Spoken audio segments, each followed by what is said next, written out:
म जन्मनुभन्दा अगाडिको मेरो हजुरबाले आर्जन गरेको सम्पत्तिलाई पनि कसुर मानेर मेरो विवाहभन्दा अगाडि मेरो श्रीमतीको सम्पत्तिलाई कसुर मानेर खालि सांसद पद कसरी निलम्बन गर्न सकिन्छ भन्ने दूषित मनसाय राखी दर्ता मात्र गरिएको अदालतको ढोकामा टेकाइएको मुद्दाका आधारमा निलम्बन हुनु हुँदैन भनेर मैले आफ्ना कानुनी प्रावधान आफ्नो राखेको थिएँ। अब एउटा मान्छे सधैँ अदालतै जाने सधैँ झैँझगडै गरिरहने भन्ने हुँदैन।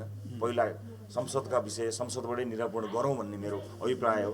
फेरि म कति ठाउँमा मुद्दा लड्दै हिँड्ने, जिल्लै पछि मुद्दा छ, फेरि अर्को मुद्दा हुँदा मैले यहीँबाट निरूपण होस् भन्ने अपेक्षा गरेको थिएँ।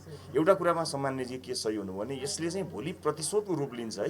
भोलि यो हतियार प्रयोग गरेर सरकारको सङ्ख्या नै तलमाथि हुन सक्ने सम्भावना हुन्छ भन्नुभयो। मैले उहाँलाई भने त्यसो भए आज सदनमा छलफल गरौँ न, एकपटकमा कतिजनासम्मलाई निलम्बन गर्न पाइने हो, किन मुद्दा टेकाइदिए त पुग्यो।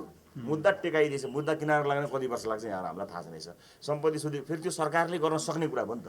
सरकारले कसैलाई सोध्नु परेन, किन यो त ट्रायलमै जान नपाइकन उता टेक्यो यता सूचना टाँसियो सक्यो भनेपछि यो त कुनै पनि सरकारले भोलि सरकार परिवर्तन हुँदा सरकारले अर्को पार्टीलाई किन आफ्नै पार्टीको अर्को चाहिँ प्रतिस्पर्धी नेता छ भने त्यसलाई पनि सिध्याउने हतियार बन्यो।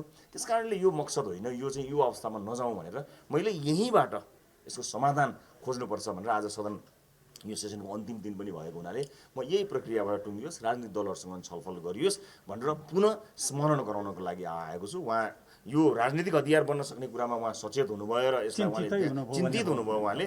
तर अब यो राजनीतिक रूपमा पनि यसका अन्य विभिन्न ऐनहरू आकर्षित हुने कुराहरू के हुन् कसो हुन् छलफल गरौँ, कानुनी उपचारका लागि पनि ठाउँ राख्नुहोस् लगायतका सद्भावपूर्ण ढङ्गले उहाँले सकारात्मक रूपमा लिनुभयो र केही छलफल गर्ने प्रयासमा अझै गर्छु भनेर भन्नुभएको छ। यही नै कुरा